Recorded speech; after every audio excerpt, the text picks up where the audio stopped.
Hey again, this is Andy from potatoesandpearls.com, and in this video I am going to be unboxing the Instant Pot Ace multi-use cooking and beverage blender.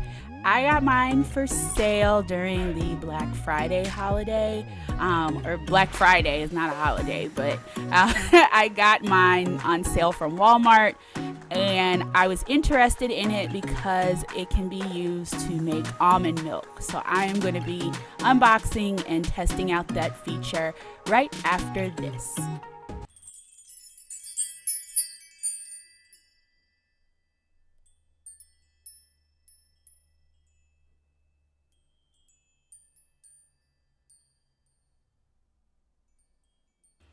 I'm going to try to put timestamps in either the description or as a pinned comment, just so for people who are just here for the unboxing or people who are here to just see the almond milk feature, my comments, I'll have that the timestamps below. The inside of the box just shows me what I should be getting and kind of a quick how the pieces should fit together right there in that illustration. I'm opening up the box and it is packed in styrofoam because the pitcher is made of glass.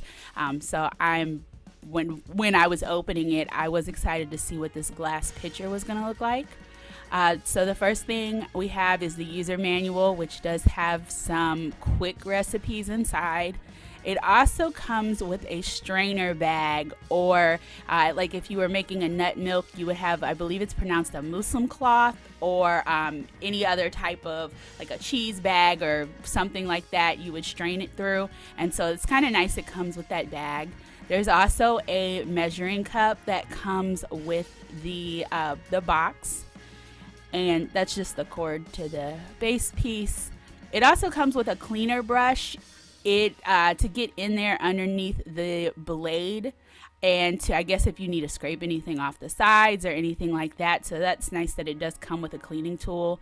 I just call this the blending stick. I'm sure there's some fancy name for it on the side of the box, but that's just the stick if you need to press down product or stir stuff around. It does come with a lid, and that clear plastic piece in the middle does come out, so while you're blending you can take out the plastic piece and stick the blending stick inside instead of taking off the entire lid. And here's what was interesting to me. It does come with this glass pitcher. The blade is inside and it is pretty heavy. It's not like a lightweight glass at all, which I would expect because this is also supposed to cook soups, which I will probably do in a later video. I'm sure it's pricey to replace, so I'm going to be super careful with that. And the last thing that is in the box is the base. The base already has the preset buttons for smoothies, puree, crushed ice, frozen desserts, which I'm going to test that out too. Soy milk, rice milk, nut and oat milk, and soup. Yeah, I want to test out that frozen desserts in a later video as well. I want to see how that works. So this is everything washed and put together. So it's not really like a snap-on blender, I guess, because there has to be a conductor to cook soup. So it just really sits on top into the little pieces, kind of fits together like a puzzle. The lid, which I'm gonna adjust the camera here so you guys can see, this is pretty big. It's not, and my cabinets are also set kind of low, so it makes it look even bigger. But the lid does lock into place on there, so you just put it down and slide it around.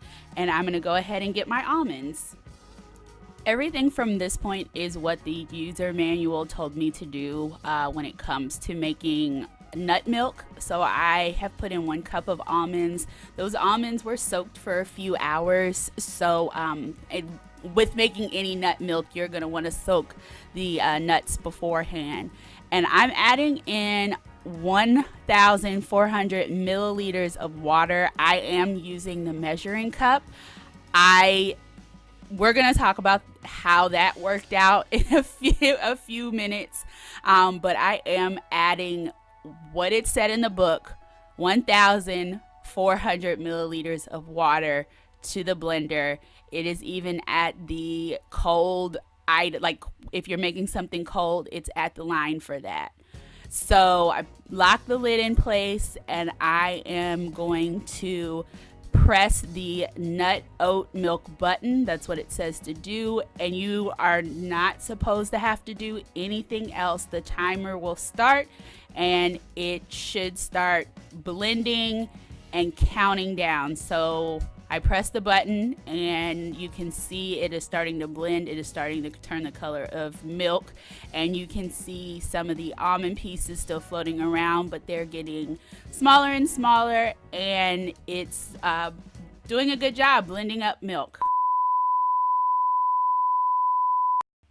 So this is where I ran into issues. Now, granted, this was my first time ever using this machine to make almond milk. This was not like a second or third, like I unboxed it, I'm recording it, and I tested out almond milk.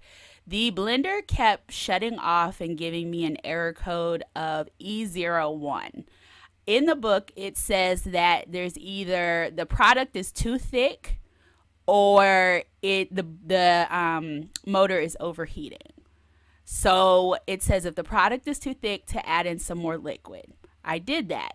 As you can see, the liquid, due to the blending and the froth that it's produced, it is now up way higher than when we started, with the amount that they said to use in the book. After multiple tries of blending, I took some of the froth off. I realized that it wasn't the motor and it wasn't the thickness. It was that it must have some type of sensor to recognize when the liquid level is too high. So I had to pour out some of the product for it to work properly. As you can see, I got that error message again. So I poured out a good few milliliters, and it started working again.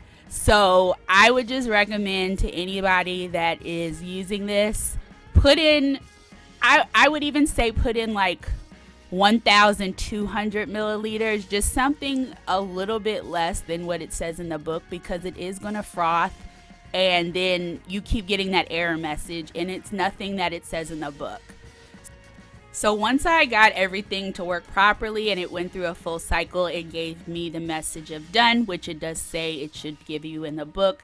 I'm sure my milk is a little over blended just because I had to, whenever it stops with that error message, you literally have to start all over again. So I'm sure there's a good 3 or 4 extra minutes on this blending.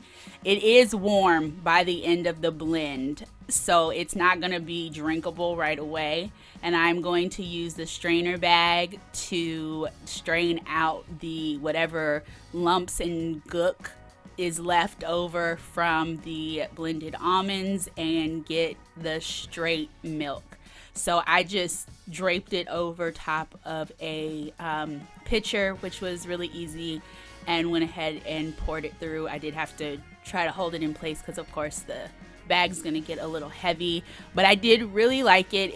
The bag is really easy to use, and it strains it really well. So I'll probably try to see if I can find a second bag just so I can have it. I liked working with this better than any other type of strainer bags or things that I've used previously in the past. So I'm just getting that milk strained through. And there you can see the milk in the bottom, and it's catching all the almond gunk in the bag.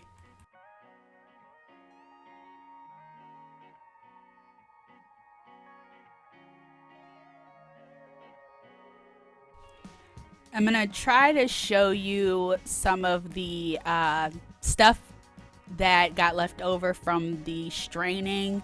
Just like a mound of almost like an almond paste left in the bag, and so I'll go ahead and dump that in the trash, and we're left with a good amount of almond milk for I'm a one person household, so this is perfect for me. Thoughts on this product? I I like it. I'm going to test out some other things and post it here on the channel. I do like the blending. I don't like that I had to figure out why it kept giving me that error message.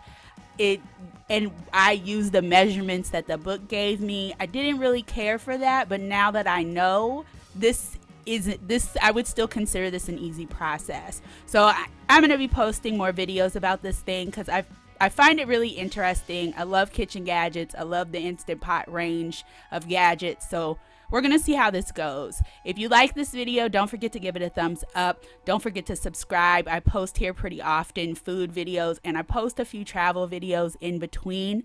And I will see you guys next time. Bye.